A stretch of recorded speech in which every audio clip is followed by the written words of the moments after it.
আমি আশ্চর্য হয়ে গেছি। আমি তো এদিকে আসি নাই ওনার ডাকে কোনোদিন। আমি আশ্চর্য হয়ে গেলাম, এই জীবনে প্রথমবার কোন ইসলাম ধর্মের মানুষ কীর্তন করার জন্য আমাকে আহ্বান করছে। হ্যাঁ, এইটা আমার সব থেকে বড় আনন্দের। আমি ওনাকে প্রশ্ন করেছিলাম, স্যার হ্যাঁ আপনি আমাকে ডাকছেন, আমাদের হিন্দুদের হরিনাম কি আপনার পছন্দ হবে? আর দেখুন, আপনি এসে দেখুন, পরিবেশ দেখবেন, শ্রোতা দেখবেন, আমার না হলেও বাকিদের তো হবে। রান্নাটা আমার একার জন্য হয়নি, সবার জন্য হয়েছে। আমি খেতে নাই বা পারি, সবাই তো পাবে। কিন্তু তারপরে আমি কষ্ট পেলাম যখন উনি চলে গিয়েছেন অসুস্থতার জন্য। ওনার সঙ্গে আমার সাক্ষাতের খুব ইচ্ছে ছিল। আমি ভাবলে অবাক হয়ে যাই। দেখবেন যারা ইসলাম ধর্মের ভাই বন্ধু রয়েছে তারা প্রত্যেকে মসজিদে যায়, সারাদিনে 5 বার নামাজ পড়া হয়, যে কোনো একবার হলেও তারা যায়, যেতেই হয়। আর মসজিদে যাওয়ার সময় হাতের এই পর্যন্ত ধুয়ে নেয়, পা ধুয়ে, চোখ মুখ ধুয়ে, মুখে জল দেয়, কনুইটা ধুয়ে। একে অজু করা বলে ওনাদের ভাষায়, অজু। বিজ্ঞান বলছে যদি কোনো মানুষের মস্তিষ্ক চঞ্চল থাকে, যদি কোনো মানুষের মাথা গরম থাকে, মন যদি চঞ্চল থাকে, হাতের কনুইতে জল দিলে মন ঠান্ডা হয়। তারা জানে আল্লাহকে ডাকতে গেলে, খোদাকে ডাকতে গেলে, পীর পয়গম্বরকে ডাকতে গেলে আগে মন ঠান্ডা করতে হবে, তারপরে গিয়ে মসজিদে বসতে হবে। আর সেই আমি হিন্দু বাড়ির ছেলে হয়ে আমাকে মুসলমান শিক্ষা দিয়ে দিল। আমি তাকিয়ে দেখছি, আমি যখন মন্দিরে যাই, আমি ভগবানকে প্রণাম করার জন্য যাই না। আমি মন্দিরে গিয়েছি কেন জানেন? রাগ করবেন না কেউ, আমার যে ছেঁড়া চটিটা পরে গেছি ওটা রেখে দিয়ে ভালোটা কার আছে পরে পালিয়ে যাব। আমার লক্ষ্য মন্দিরে গিয়ে জুতো চুরি করা, আর তার লক্ষ্য মসজিদে গিয়ে ভগবানকে ডাকা। তাহলে শিক্ষা কোথার থেকে পাবো? কারা এগিয়ে যাবে? সংখ্যায় কম হলেও তারা এগিয়ে চলে যাচ্ছে। মনে রাখবে, একটা 10 বছরের মুসলিম বাড়ির ছেলে প্রতি শুক্রবার করে লুঙ্গি পরে, পাঞ্জাবি পরে, মাথায় টুপি পরে মসজিদে যায়। ওকে ডেকে প্রশ্ন করবেন, হ্যাঁ রে করিম কোথায় যাচ্ছিস? বলে নামাজ পড়তে যাচ্ছি। ও চলে যাওয়ার পরে বিবেককে প্রশ্ন করুন, কি বলে গেল? নামাজ, নামাজ, নামাজ, নামাজ, কালকে নয় আজ, নামাজ। 10 বছরের ছেলে হয়ে আজ থেকে নামাজ পড়ছে। আর হিন্দু বাড়িতে একটা 80 বছরের বয়স্ক মানুষ, তাকে তুলসীর মালা গলায় দিতে বললে সে বলে আমার এখনো অনেক সময় বাকি আছে। মনে রাখবে, দোষ আমাদের নয়, দোষ কারো নয় গো মা, দোষ কারো নয়। আমি সখাত সলিলে ডুবে মরি শ্যামা, দোষ কারো নয় গো মা। আপনার কর্মের জন্য আপনি দায়ী। সারা জীবন ধরে উচ্ছে গাছ লাগিয়ে মরার সময় আম চাইলে যেমন পাওয়া যায় না, সারা জনম ধরে অকাজ কুকাজে মন দিয়ে মরার সময় মুখে হরিনাম বলতে গেলে আসে না। সবার আগে লক্ষ্য করবেন, আমরা যার জন্যে গৌরকে পেয়েছি, যার জন্য গৌরকে ভগবান বলে জানলাম, আমরা নিতাই চাঁদের মহিমার কথা কেউ স্বীকার করি না। কেন? নিতাই চাঁদকে শুধুমাত্র আমরা সিংহাসনে বসিয়ে দিয়েছি ঠাকুর করে। হেন নিতাই বিনে ভাই রাধাকৃষ্ণ পাইতে নাই, দৃঢ় করি ধরো নিতাইয়ের পায়। কি মনে রাখবে, সব সময়ের জন্য নিতাই চাঁদের করুণা না হলে কোনোদিন গৌর পাওয়া যায় না, আর গৌর না পেলে কোনোদিন কৃষ্ণ পাওয়া যাবে না। সেই নিতাই চাঁদ যে বড় গুঢ় নিত্যানন্দ এই অবতারে জীবের চৈতন্য জানায় যারে, সে জানিবে তারে। সবাই জানবে না। নিতাই চাঁদ সত্যে শঙ্কর্ষণ, ত্রেতায় লক্ষণ, দাপরে বলরাম, কলিতে নিত্যানন্দ। আর এইখানে আরেকটু মহিমা হচ্ছে, শাস্ত্রকার বলছেন, ডক্টর মহানামৃত ব্রহ্মচারীজি তার গৌর কথা গ্রন্থে কলম দিলেন, নিতাই চাঁদ শুধুমাত্র বলরামের অবতার নয়। মায়েরা মন দিয়ে শুনবেন, কথার গুরুত্ব অনেক। হ্যাঁ, এটা মুখস্থ বিদ্যায় বলা কথা নয়। ভাগবত পড়ো গিয়া বৈষ্ণবের স্থানে, গুরুদেবের চরণ ধরে শিখে আস্বাদন করে তারপরে বলার চেষ্টা করছি। মহানামৃত ব্রহ্মচারীজি বললেন, নিতাই চাঁদ অন্য কেউ নয়। নিতাই চাঁদ কে? আপনারা সকলে জানেন, দাপর লীলায় মান ভঞ্জন হয়েছিল গোবিন্দের, আর যার জন্য গোবিন্দর কাছে রাধারানী মান করেছিল, সেই সখীটার নাম হচ্ছে চন্দ্রা। যার কুঞ্জে চলে গিয়েছিল রাধারানী, আসতে গিয়ে কুঞ্জে চলে গিয়েছে, রাধারানী আমার মান করেছে। আর ওই যে মান করেছে, রাধারানী মান করলো, ওই চন্দ্রাবলীর আবেশ অবতার হচ্ছে নিতাই চাঁদ। মহানামৃত ব্রহ্মচারী যার অনুভব দিয়ে লিখছেন। কেন না, এই জন্য আবেশ অবতার না, নিতাই চাঁদের কাজই ছিল, যেহেতু দাপর যুগের মাটিতে ভগবানের সব ইচ্ছে পূরণ করতে পারেননি, তাই কথা দিয়েছিলেন, প্রভু আগত কলিযুগের মাটিতে আমি তোমার সব ইচ্ছে পূরণ করব, তোমার সঙ্গে তোমার সঙ্গী হব। তিনি নিতাই হয়ে এসেছেন। হ্যাঁ, যখন মহাপ্রভু সন্ন্যাস হলেন, কেশব ভারতীর কাছে গিয়ে যখন সন্ন্যাসীর দণ্ড হাতে নিলেন, নিতাই চাঁদকে হাতে দিয়ে যখন গঙ্গার জলে স্নান করতে নেমেছেন, নিতাই চাঁদ সে দণ্ডটা ভেঙে গঙ্গার জলে নিক্ষেপ করেছে।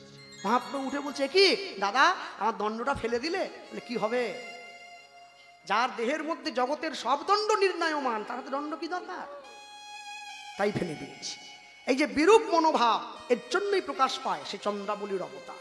হরিবাসরে দাঁড়িয়ে আজকে আমাদের অন্তিম দিনে আলোচ্য লীলা মাধুর্য, মহাপ্রভুর নির্দেশ মতো নিতাই চাঁদ সন্ন্যাস হয়ে যাওয়ার পরে আবার বাংলায় ফিরে এসেছেন, মহাপ্রভুকে পুরীধামে একা রেখে দিয়ে বাংলায় ফিরে এসে বাংলার মানুষকে হরিনাম দিয়েছেন, নামটা সহজ করে দিয়েছেন, আর মহাপ্রভুর নির্দেশে সংসারও করেছিলেন।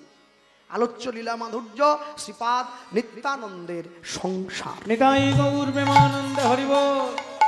আমি বলতে গিয়ে আপনাদের একটা কথাই বলবো, একটু পিছন দিকে পিছিয়ে আস বাঁচতে। নিতাই চাঁদ মহাপ্রভুর থেকে 12 বছরের বয়সে বড়, আপনারা সবাই জানেন। মহাপ্রভুর থেকে 12 বছরের বড়। জন্ম হয়েছে কোথায়? বীরভূমের একচক্রায়। বাবার নাম মুকুন্দ বন্দ্যোপাধ্যায়, কেউ বলে হারাই পণ্ডিত, কেউ বলে হারাই ওঝা, মায়ের নাম পদ্মাবতী।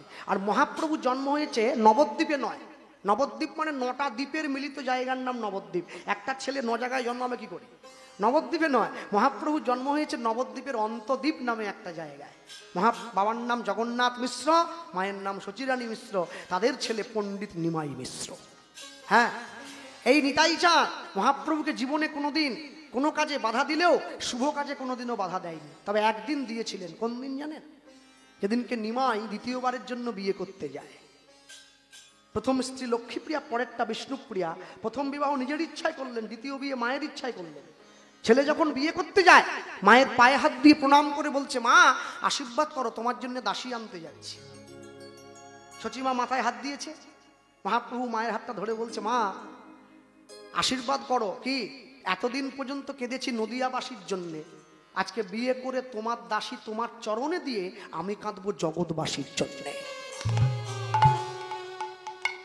এই কথার মধ্যে যে কি লুকিয়েছিল সচিমা বুঝলো না। ছেলেটা পণ্ডিত, বিয়ে করে এসে হাতটা ধরিয়ে দিয়েছে, বিষ্ণুপ্রিয়ার হাতটা সচিমায়ের হাতে দিয়ে বলছে, মা এই রইল তোমার দাসী, এবার আমায় বিদায় দাও, এবার আমি আসি। সে কি রে নিমাই, বৌমাকে নিয়ে একটু ফুলশয্যার ঘরে বসবি না? আমি যুগল দর্শন করব, কত সুন্দর মানিয়েছে দুটিকে। আসতে যখন ছোট্ট ছেলেটা ছিল, নিম গাছের তলায় জন্ম হয়েছিল, তখন তার নাম ছিল নিমাই। যখন গঙ্গাদাস পণ্ডিতের টোলে পড়াশুনো করতো, তখন তার নাম হয়েছিল গৌরাঙ্গ। যখন আমাদের মতো কলিযুগের জীবকে উদ্ধারের জন্য 24 বছর বয়সে সন্ন্যাস হলো, তখন তার নাম হয়েছে মহাপ্রভু। আর যখন গম্ভীরায় গিয়ে কই কৃষ্ণ কোথায় কৃষ্ণ বলে ছোট্ট ঘরটায় নাক মুখ ঘষে রক্ত বের করে ফেলেছে, তখন তার নাম হয়েছে শ্রীকৃষ্ণ চৈতন্য। একটা মানুষের এক জীবনে 4 বার জন্ম হয়েছে, 4 বার। আর আমাদের 2 বার জন্ম হয়, একবার মায়ের পেট থেকে মানুষ রূপে, আর একবার গুরুদেবের কাছ থেকে দীক্ষা নিয়ে ভক্ত রূপে। যতদিন পর্যন্ত জীবের গুরুকরণ নাহি হয়, সেই জীবকে পশু বলে জানিবে নিশ্চয়।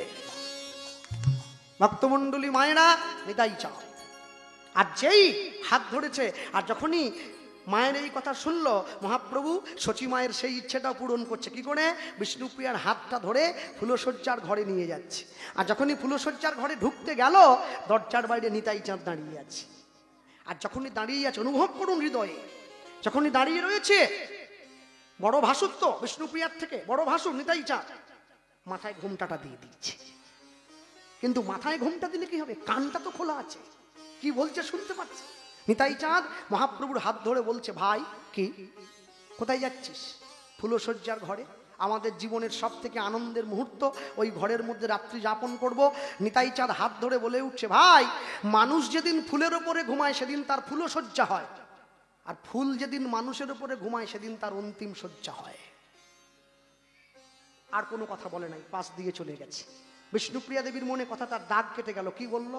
ঘরের মধ্যে ঢুকে বারবার ধরে মহাপ্রভুকে বলছে, প্রভু তোমার দাদা কি বলে গেল? আরে বাদ দাও না, দাদার কথা বাদ দাও, পাগল লোক কি বলে গেল, জানার দরকার নেই, ছেড়ে দাও না, তুমি বলো না, তুমি বলো। মহাপ্রভু বলছে, এই যে পালঙ্কটা দেখতে পাচ্ছ না, ফুল দিয়ে সাজানো হয়ে আছে। বলে হ্যাঁ, আজকে আমাদের ফুলশয্যা, আজকে আমি আর তুমি এই ফুল দিয়ে সাজানো পালঙ্কের উপরে ঘুমাবো। আমার দাদা বলে গেল, মানুষ যেদিন ফুলের উপরে ঘুমায় সেদিন তার ফুলশয্যা হয়, আর ফুল যেদিন মানুষের উপরে ঘুমায় সেদিন তার অন্তিম শয্যা হয়।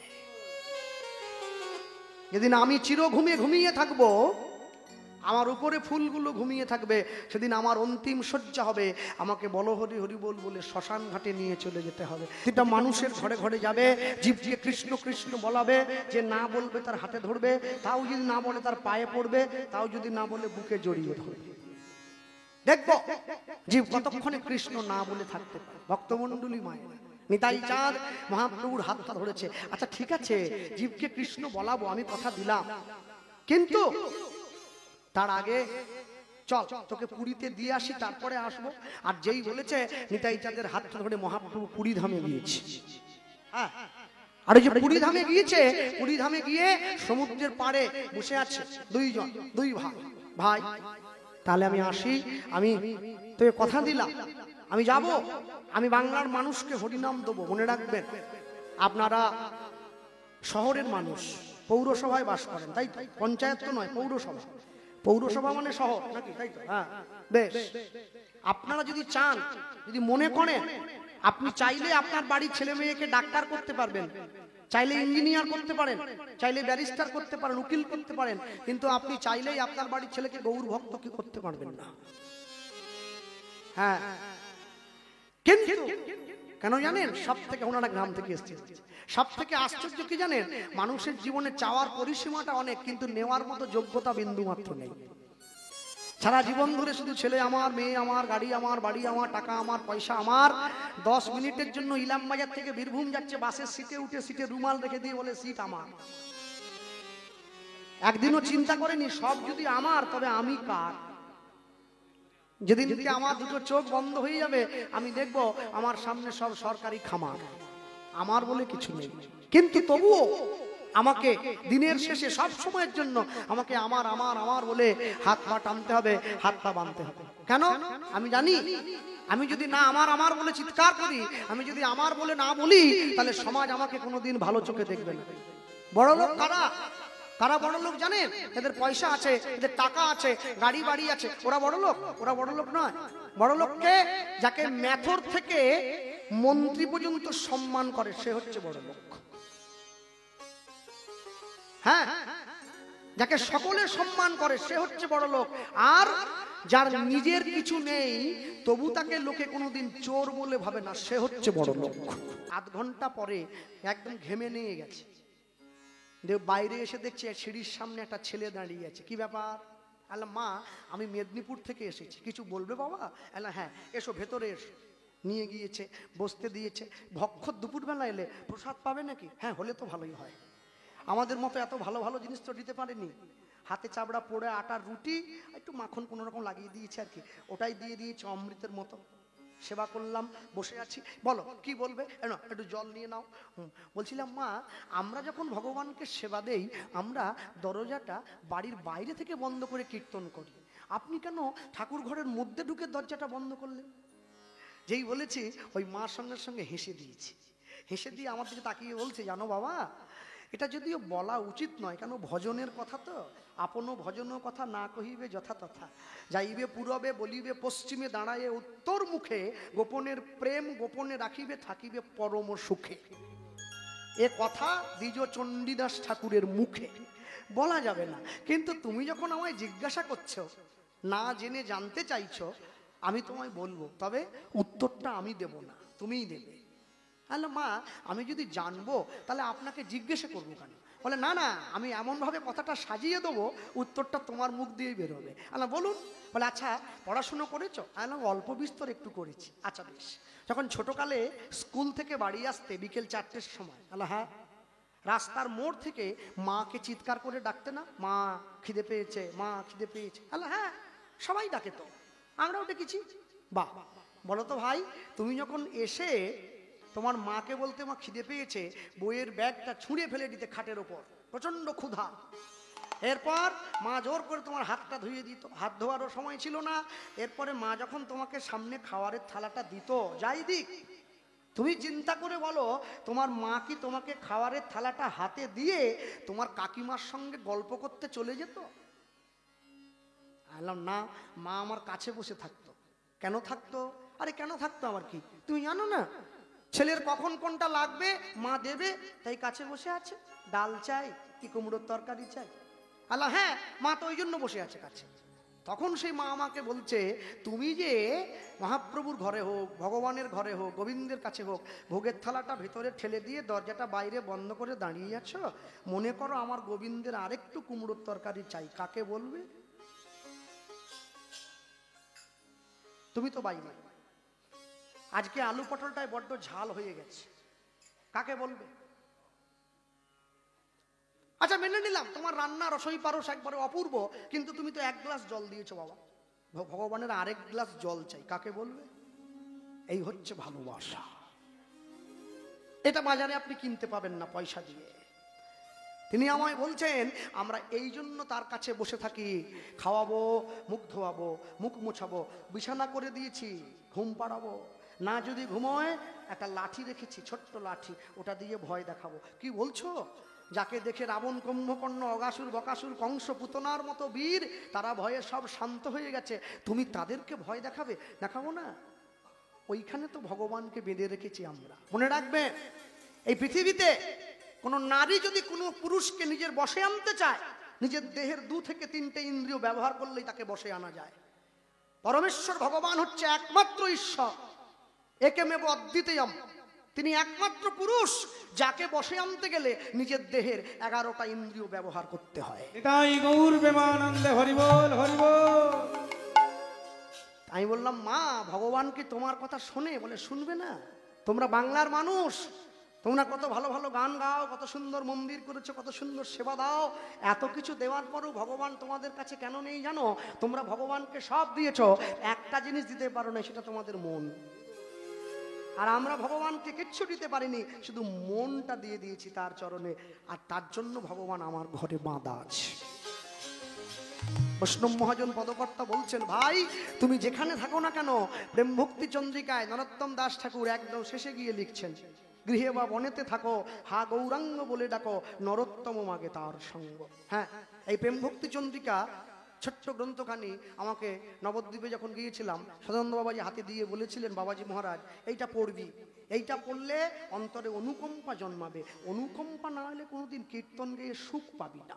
হবে মুখস্থ বিদ্যায় গাওয়া হবে, অনুভব কোনোদিন আসবে না। আর অনুভব যতদিন না আসে, তুই জায়গা কৃষ্ণলীলা গা, গৌরলীলা গা, ভক্তের লীলা গা, তুই জায়গা, অনুভব না এলে সে কীর্তনের কোনো দাম নেই।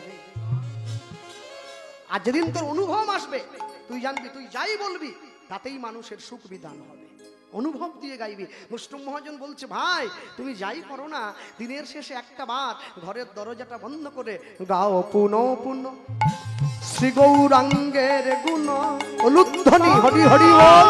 গৌরাঙ্গের গুণ গাও, গুণ গাও, গুণ গাও।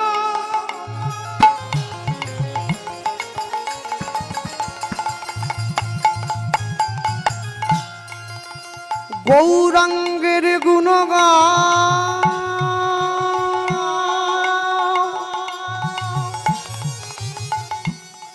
গৌরাঙ্গের গুণ গাও ভাই, যার নুন খেলে তার গুণ গাও, পুনঃ পুনঃ বারবার, একবার না পারিলে দেখো শতবার। তুমিও দস্যু রত্নাকরের মতো মরা মরা বলতে বলতে রাম রাম বলতে পারবে। গাও পুনঃ পুনঃ শ্রী গৌরাঙ্গের গুণ। আচ্ছা জয় নিতাই, আমি যদি সকাল থেকে সন্ধ্যে পর্যন্ত মিথ্যে কথা বলি, লোক ঠকাই, 2 নম্বরই করি, সন্ধ্যেবেলা বসে যদি গৌরাঙ্গের নাম বলি, হবে তো? না না, কি করে হবে? যারা সিগারেট খায়, সিগারেটের কোম্পানি প্যাকেটের গায়ে লিখে দিয়েছে, cigarette smoking is injurious to health. Cigarette খাওয়া স্বাস্থ্যের পক্ষে ক্ষতিকর। এবার কারো যদি সিগারেট খেতে গিয়ে স্বাস্থ্যের ক্ষতি হয়ে যায়, বোলপুর থানায় পুলিশের কাছে অভিযোগ জানাতে গেলে সিগারেট কোম্পানির লোক এসে প্যাকেট ধরে বলবে, দেখুন আমি আইনে ফাঁক রেখেছি, তো আপনি জানতে জানতে মরণ কিনে খাচ্ছেন কেন? সিগারেট কোম্পানি আইনে ফাঁক দিল, আর মহাজন পদাবলিতে ফাঁক থাকবে না? এটা হয় নাকি? সরল করে যা, এই মনে হিংসা নিয়ে নয়, পরের ক্ষতি চেয়ে নয়, সরল করিয়া মন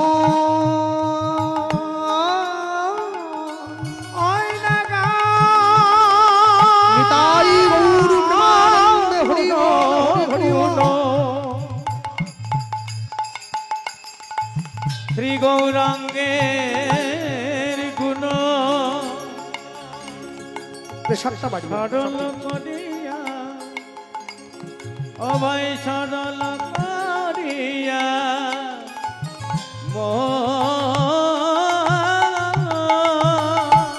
ওগো এ তিন ভুবনে আমি এমন দয়াল না দেখো একজন মলিয়ে তিন ভুবনে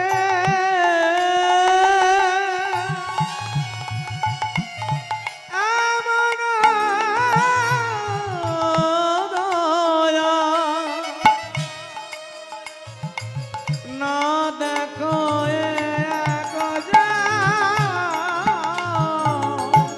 আমি এমন দয়াল আর দেখি না আমি এমন দয়া আর দেখি না আমি এমন দয়াল আর দেখি না আমি এমন দয়া আর দেখি না যেজন মার খেলো পায়ে ধরে প্রেম দিল বলো এমন দয়া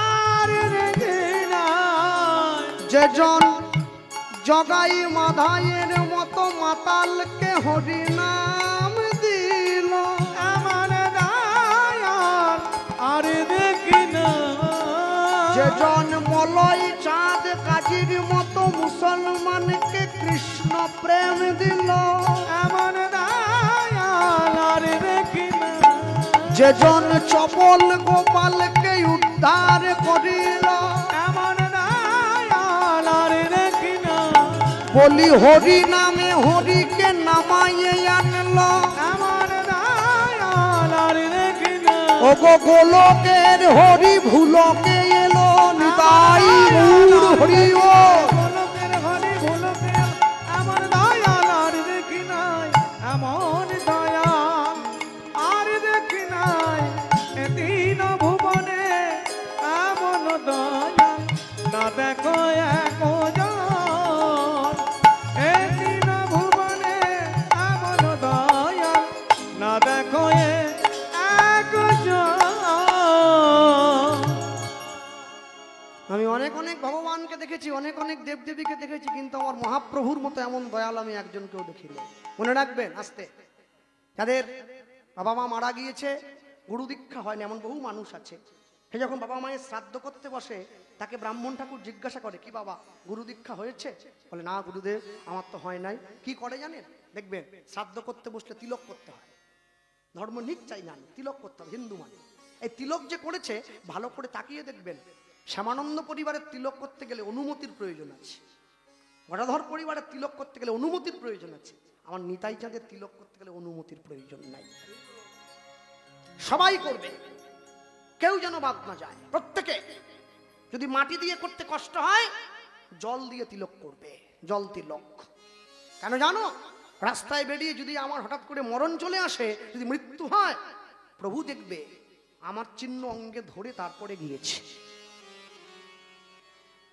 ভক্তমণ্ডলী ভক্তিমতী মায়েরা ভক্ত হওয়া এত সহজ নয় গলায় তুলসীর মালা দিলাম আমি কপালে তিলক দিলাম আমি নিরামিষ সেবা করলাম আমি ভক্ত হয়ে যাব হবে না যে গৌরাঙ্গের নাম লয় তার হয় কৃষ্ণ প্রেমোদয় তারে মুই যাও বলিহারি গৌরাঙ্গ গুণেতে ঝুরে নিত্যলীলা তাহে স্ফুরে সেজন্য ভকতি অধিকার সব থেকে কষ্ট হয় কখন বলুন তো আমি যখন দেখি রাধা গোবিন্দের দুদিকে নিতাই গৌরকে খালি গায়ে হাত তুলে দাঁড় করিয়ে রেখে দিয়েছে মানুষ এটা সব থেকে বড় কষ্টের রাধা গোবিন্দ মাঝখানে দাঁড়িয়ে দুই দিকে নিতাই গৌর দেখে মনে হচ্ছে মাঝখানে মহারাজ আর দুই দিকে দুটো সিকিউরিটি গার্ড দাঁড়িয়ে আছে মহারাজকে রক্ষা করার জন্য না রাধা গোবিন্দ যদি মাঝখানে বসাতেই হয় নিতাই গৌরকে পাশে আরেকটা আসন পেতে দুই ভাইকে একসঙ্গে দাঁড় করাতে হবে তবে যোগ্য সম্মান দেওয়া হবে মনে রাখবেন সব সময়ের জন্য পৃথিবীর মাটিতে দাঁড়িয়ে যাই করুন না কেন, সারা জীবন ধরে আমি শুধু নিজে মিথ্যে একটা শক্ত দড়ির সঙ্গে মারামারি করে গেলাম। কেন বলুন তো? দেখবেন ইঁদুর যাদের বাড়িতে আছে, ইঁদুরের স্বভাব হচ্ছে সবকিছু কেটে কুটি কুটি করে কুটিয়ে দেওয়া। কেন জানেন? ইঁদুরের নিয়ম হচ্ছে, ওরা এমনই ভগবানের কাছে সৃষ্টি হয়েছে, ওর ইঁদুর হচ্ছে একমাত্র প্রাণী যার দাঁত সবসময় বাড়তে থাকে, ডেলি সবসময় বাড়বে। আর যদি ও কিছু না কাটতে পারে না, ওই দাঁতের খোঁচা লেগে ওই দাঁতটা ওর ব্রেনে ঝুঁকে যায়, ও মারা যাবে। সবসময় দাঁতটা বাড়তে আছে, ওই জন্য কোনো না কোনো জিনিস ও কাটতেই থাকে। মনে রাখবেন, ইঁদুরের যেমন দাঁত বাড়ে, জীব যদি প্রকৃত গুরুতত্ত্ব আশ্রয় করে তার ভক্তিও বাড়তে থাকবে। আর যখন তার ভক্তি বাড়তে থাকবে, সে এক মুহূর্ত সময় আন কথার দিকে দেবে না, সব সময় ভক্তিপথ চর্চার দিকেই তার লক্ষ্য থাকবে। কি করলে আমার ভক্তিপথ সার হবে বলুন? এত কষ্ট করে আপনারা আয়োজন করেছেন, এই মায়েরা বাবারা আয়োজন করেছেন। আর সব থেকে বড় কথা, যিনি আমাকে ফোন করেছিলেন, যার ডাকে আমি ছুটে এসেছি, মাননীয় শ্রী ওমর শেখ মহাশয়। হ্যাঁ, কথাটা শুধুমাত্র মানুষকে উদ্দেশ্য করে বলা হলো। শোনরে মানুষ ভাই, এই জগতের যারা গরু, ছাগল, ভেড়া, মুরগি, শূকর, তাদেরকে বলা হয় নাই, শুধু মানুষকে বলা হয়েছে। কেন বললেন মনে রাখবেন। আস্তে, আপনারা বিগত 4 দিন ধরে কীর্তন শুনেছেন এই মঞ্চে দাঁড়িয়ে। আমি সবার আগে বলতে গিয়ে বলবো, কীর্তনের ভিত্তিপ্রস্তর সর্বপ্রথম কিন্তু বাংলাদেশের খেতুরি থেকে নরোত্তম দাস ঠাকুর কীর্তনের বীজটা বপন করে দিয়েছিলেন মুর্শিদাবাদ জেলায়। আস্তে আস্তে করে সেই কীর্তন ছড়িয়ে পড়েছিল বীরভূম, বাঁকুড়া, পুরুলিয়া, নদিয়া। পরবর্তীকালে নরোত্তম দাস ঠাকুরের কাছে যারা কীর্তন শিক্ষা করতেন, তারা কীর্তনের একটা নতুন ঘরনা তৈরি করেছিলেন, যাকে শ্রীখণ্ডীয় ঘরনা বলা হয়, যে ঘরনায় নবদ্বীপের প্রাচীন কীর্তনীয়ারা গান করেন। শ্রীখণ্ডীয় ঘরনার কীর্তনে কথা খুব কম থাকতো, একটা যে কোনো পদ বা গান থাকতো, আখর বলা হতো, তার মধ্যে দিয়ে পদের অর্থটা বুঝিয়ে দেওয়া হতো, আবার দুটো কথা বলা হতো, আবার পদ হতো, এইভাবে। এরপরে কীর্তন এক এক করে 4টে ঘরনা পেয়েছে, গরানহাটি বা গরাটি, মনোহরশাহী, রেনেটি আর ঝাড়খণ্ডী। এই 4টে ঘরনা। শ্রীখণ্ড ঘরনার কীর্তন লোপ পেতে বসেছেন, কারণ আস্তে আস্তে করে ওই দিকের যারা প্রাচীন কীর্তনীয়া তারা সব প্রাপ্তি হয়ে গিয়েছেন, আর তাদের কাছ থেকে নতুন করে ওই ঘরনাটা কেউ আর শিক্ষা গ্রহণ করেন। বাবার গুণ সন্তানের মধ্যে তখনই আসবে যদি সন্তান বাবার গুণাবলীকে ধারণ করে, তা না হলে আসবে না। গরানহাটি ঘরনা বা গরাটি ঘরনার যে কীর্তন, যাকে আপনারা এক কথায় নবদ্বীপ ঘরোয়ানা বলে থাকেন, এই নবদ্বীপ বলে কোনো ঘরোয়ানা হয় না। কীর্তনের ঘরনা হচ্ছে গরাটি বা গরানহাটি। এই গরানহাটি ঘরনায় 108টি তাল নিয়ে কীর্তনের গান সীমাবদ্ধ। এরপরে হচ্ছে মনোহরশাহী। মনোহরশাহী ঘরোয়ানায়, যাকে আপনারা ওই বীরভূমের দিকে, আপনাদের এই দিকে বই বলেন না, মনোহরশাহী, ময়নাডাল, ওই দিকের ঘরনা, ওই ঘরনার কীর্তনে 56টি তাল রয়েছে। এরপরে আসুন রেনেটি ঘরনা। রেনেটি ঘরনায় 28টি তালে কীর্তন লিপিবদ্ধ। আর একদম কম হচ্ছে ঝাড়খণ্ডী ঘরোয়ানা, যেখানে 4টি তালের উপরে সম্পূর্ণ কীর্তন লিপিবদ্ধ। তাহলে কীর্তন থেকে বাদ পড়েছে 2টো জেলা। সবার আগে মনে রাখবেন, কীর্তন থেকে বাদ পড়ে গেছে কলকাতা আর মেদিনীপুর। এরা একদম আউট। কেন বাদ হয়েছে? কলকাতা আর মেদিনীপুরে জমিদারদের বসবাস ছিল বেশি, তা জমিদাররা তো কীর্তন শুনবে না। জমিদাররা বাইজিদের দিয়ে, গণিকাদের দিয়ে নাচ দেখবে, গলার থেকে সোনার হারটা খুলে তার গলায় পরিয়ে দেবে। তো জমিদাররা একদিন সমস্ত বাইজিদেরকে ডেকে একটা আলোচনা করেছিল যে তোমরা কি আমাদের একটু কীর্তন শোনাতে পারো? তা যে বাইজি হয়, বাইজি তো কীর্তনের মর্ম বুঝে কীর্তন করবে না। কি আপনাদের তো শান্তিনিকেতন মানে রবীন্দ্রনাথ ঠাকুরের দেশ, আপনারা পড়েছেন সকলে, শুধু বিঘে 2 ছিল মোর ভুই, আর সব গেছে ঋণে, বাবু কহিছেন বুঝেছ উপেন, এ জমি লইব কিনে 2 বিঘা জমি। এই কবিতার মূল্য বুঝে সবাই পড়বে না। যারা শুধুমাত্র পরীক্ষায় নাম্বার পাওয়ার জন্য এটা মুখস্থ করেছে, আমি তাদের কথা বলছি না। যারা নিজেকে জানার জন্য কবিতাটা পড়েছে, আমি তাদের কথা বলছি। বাইজিরা তারা রাধা কৃষ্ণ নিতাই গৌরের মূল্য বুঝে কীর্তন গায় না। তারা কীর্তন গায় কোন দিকে তাকিয়ে? তারা কীর্তন গায় যে যাতে জমিদারের কাছ থেকে আমরা সোনার হার পেতে পারি, সেই দিকে তাকিয়ে কীর্তন গাইব। এখন জমিদারের কাছ থেকে সোনার হার পেতে গেলে তো এক জায়গায় বসে ওই সরদার সেতার নিয়ে গো রো এরকম করে জমিদার হাত তো দেবে না, জমিদার তো ঘুমিয়ে পড়বে, বলে কি কীর্তন গাইছো, ঘুম পাচ্ছে তো। তখন বাইজিরা ঠিক করলো, মনে রাখবেন যারা জমিদার সভায় নাচ দেখাতো, গান গাইতো, তারা বড় বড় সঙ্গীতজ্ঞ ছিলেন, যে সে তো হবে না। তারা কি করলেন, কীর্তনের মাঝে ছোট ছোট তাল ঢুকিয়ে দিলেন, কাহারবা, খেমটা, দাদরা, হ্যাঁ, আর্ধা, এইসব ছোট ছোট তালের প্রয়োগ তারা কীর্তনের মাঝে করে দিয়েছে।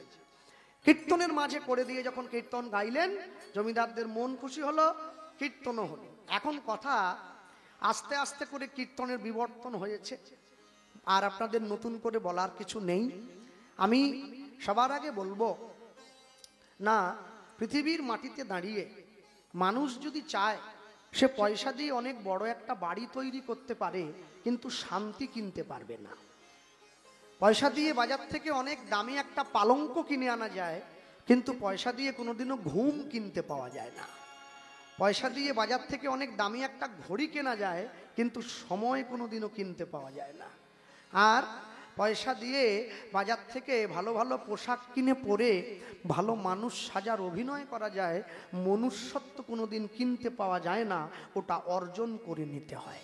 নিতাই গৌর প্রেমানন্দে হরিবোল হরিবোল। যার জন্যে শোনরে মানুষ ভাই, সবার উপরে মানুষত্ব তাহার উপরে নাই। বৈষ্ণব মহাজন পদকর্তা বাসুদেব ঘোষ ঠাকুর শুরুতে দাঁড়িয়ে বললেন, যদি গৌরাঙ্গ নহিত কি মানে হইত, কেমনে ধরিতাম দে। দে মানে হচ্ছে দেহ। গৌরাঙ্গ মহাপ্রভু না থাকলে কলিকালের মানুষ নিজের দেহটা ধরে রাখতে পারতো না, অন্য কিছু অনেক দূরের কথা। বাঙালির হিয়া অমিয় মাথিয়া নিমাই ধরেছে কায়া, কায়া মানে দেহ। কেন? মনে রাখবেন, সত্যযুগের ভগবান লক্ষ্মীনারায়ণ যুগল, ত্রেতা যুগের ভগবান রাম সীতা যুগল, দ্বাপর যুগের ভগবান রাধা কৃষ্ণ যুগল, কলিযুগের ভগবান গৌর বিষ্ণু প্রিয়া যুগল। আজকে আমার আপনার বাড়িতে যদিও বা মহাপ্রভুর একটা ছবি টবি আছে, বিষ্ণুপ্রিয়া দেবী চির উপেক্ষিতা, তাকে আমরা কেউ ভালোবাসি না, কিন্তু যদি বিষ্ণুপ্রিয়া দেবী না থাকতো, মানুষ কোনোদিন নিমাইকে পেত না। হ্যাঁ, জয় শচী নন্দন জয় গৌর হরি, বিষ্ণুপ্রিয়ার প্রাণনাথ নদিয়া বিহারী। বিষ্ণুপ্রিয়া অনুমতি দিয়েছে বলে মহাপ্রভু সন্ন্যাস হয়েছে, তবে মানুষে হরিনাম পেয়েছে। হ্যাঁ, বৃন্দাবনে আমাদের ছোট্ট একটা মঠ আছে কেশিঘাটের কাছে, এখানে যে মায়েরা বসে আছেন, যে বাবারা আছেন, এই যে গোপাল কোলে নিয়ে এসেছে, গোপালকে ক্যাডবেরি দিয়েছে। অনেক মায়েদের বাড়িতে রাধাকৃষ্ণ সেবা হয়, গোপাল সেবা হয়। আচ্ছা, আমি যদি আপনাদেরকে একটা ছোট্ট জিনিস জানতে চাই, যে বোধহয় বলতে পারেন মায়েরা কিংবা বাবারা, আপনারা রাধা গোবিন্দের সেবা যে করছেন, কোন সখী আনুগত্যের সেবা করছেন? সবাই কিন্তু বলতে পারবেন না। 100 জনের মধ্যে 90 জন বলতে পারবে না। কেন? আনুগত্য স্বীকারিত করে নাই, সেবা করবে কি করে? রাধাকৃষ্ণ যুগল ভজন পৃথিবীতে সব থেকে কঠিন ভজন। এই ভজন করতে গেলে আগে সখী আনুগত্য স্বীকার করতে হয়, তারপরে গোপী পদামৃত লহরী আস্বাদন করতে হয়, তারপরে রাগানুগা ভজনের অনুরাগ স্বীকার করে রাধারানীর কাছে অনুমতি নিতে হয়, তারপরে গোবিন্দ সেবার দায়িত্ব নিতে হবে। এত সহজ নয়। কেন জানেন? মনে রাখবেন, আমাকে কমিটির ভাইরা আসার সময় বলেছিল, হ্যাঁ, আমি যদিও বেশি কথা বলি না, আমি শুনছিলাম চুপচাপ বসে, যে বলছিল, দাদা প্রথম দিন থেকে আমরা অনেক ভালো ভালো কথা শুনলাম, কিন্তু মনে রাখবেন কথা সবাই বলতে পারে, কিন্তু কি বলছি, কোথায় বলছি, ওই কথাটা বলার মতো আমার অধিকার কতখানি, সেইটা বুঝে তারপরে কথা বলতে হবে। আপনি যেখানে সেখানে দাঁড়িয়ে যা পাত্তা কথা বলে দিতে পারেন না। একটা 10 বছরের ছোট্ট বাচ্চার কাঁধে যেমন 50 কেজি বোঝা তুলে দিলে সে চলতে পারবে না, ঠিক তেমনি একটা 10-15 বছরের ছোট্ট ছেলে বা মেয়ের মুখে কোনোদিন 100 কেজি ওজনের কথা শোভা পায় না। কথাকে শোভা নিতে গেলে আগে অনুমতি নিতে হবে। ভক্তমণ্ডলী মায়েরা, যদি গৌরাঙ্গ নহিত কিমেনে হইত কেমনে ধরিতাম দে, আমরা দেহটাই ধরে রাখতে পারতাম না। এরপর শ্রী রাধার মহিমা প্রেম রসসীমা জগতে জানা তোকে। আজকে যারা বীরভূম থেকে, আমাদের মেদিনীপুর থেকে, কেউ বা কলকাতার থেকে, সকলে মিলে আমরা ছুটে যাচ্ছি বৃন্দাবনে গিয়ে আমরা ব্রজের ধুলায় গড়াগড়ি দেই রাধে দয়া করো বলে, কৃষ্ণ কৃপা করো বলে। আমার গুরুদেব আমায় বলতেন, আমার গুরুবাড়ি হচ্ছে নবদ্বীপ, আমার গুরুদেব বলতেন, জানিস কৃষ্ণ, মহাপ্রভু যদি না আসতো মানুষ রাধা গোবিন্দ সম্বন্ধে জানতোই না। মানুষ এটাও জানতো না রাধা গোবিন্দ খায় না মাথায় দেয়। মহাপ্রভু এসে আমাদেরকে রাধা গোবিন্দকে চিনিয়েছে। রাধাকুণ্ডে আগে ধানের চাষ হতো, মহাপ্রভু রূপ সনাতনকে পাঠিয়ে তারপর সেই রাধাকুণ্ড উদ্ধার করেছেন। আমি যদি সাহিত্যের ভাষায় বলি, শাস্ত্রকারের ভাষায় বলি, ঘি এবং মধু দুটোই শরীরের জন্য খুব উপকারী। কি? দুটোই ভালো। কিন্তু মনে রাখবেন, ঘি কিন্তু শুধু শুধু খাওয়া যায় না, আর মধু কিন্তু শুধু শুধু খাওয়া যায়। রাধা গোবিন্দ এবং গৌর দুজনেই কিন্তু জীবের জন্য কল্যাণপ্রদ। কিন্তু রাধা গোবিন্দের প্রেম শুধু শুধু আস্বাদন করা যাবে না, কিছুর সঙ্গে মিশিয়ে তারপরে আস্বাদন করতে হবে। আর গৌর প্রেম হচ্ছে মধুর মতো, আপনি যখনই চাইবেন তখনই আস্বাদন করতে পারেন। বৈষ্ণব মহাজন পদকর্তা লিখতে গিয়ে লিখছেন, এবার উদ্দেশ্য লিখছেন পদাবলীর। কি উদ্দেশ্য? মধুর বৃন্দ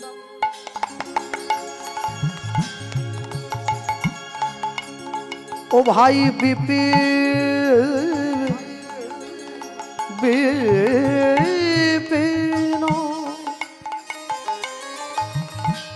বিপিন মাধুরী মাধুরী মাধুরী বৃন্দাবনে আকাশে মধু, নিতাই গৌর হরি বল। বৃন্দাবনে বাতাস মধু, বৃন্দাবনের কীট পতঙ্গ তরুলতা সব মধু। মধুর বড় মধুর সেই বৃন্দাবন, মধুর বৃন্দা দেখো বিপিন মাধুরী মাধুরী মধুর বৃন্দা।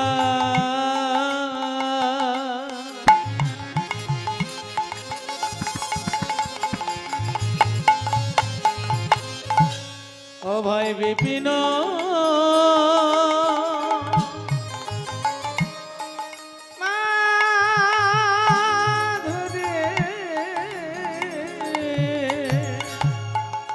ও ভাই প্রবেশ চাতুরী,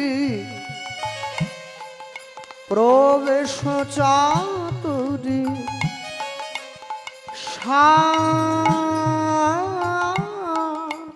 আয়না মধুরা বৃন্দা।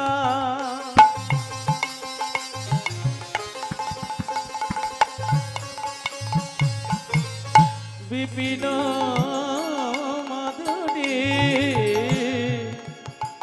ও ভাই প্রবেশ চাতুরী, প্রবেশ চাতুরী, প্রবেশ চাতুরী। দেখো ভাই বরজ যুবতী, তাহে ভাবের ভকতি সকতি হইত কা। দেখো ভাই বড় যুবতী,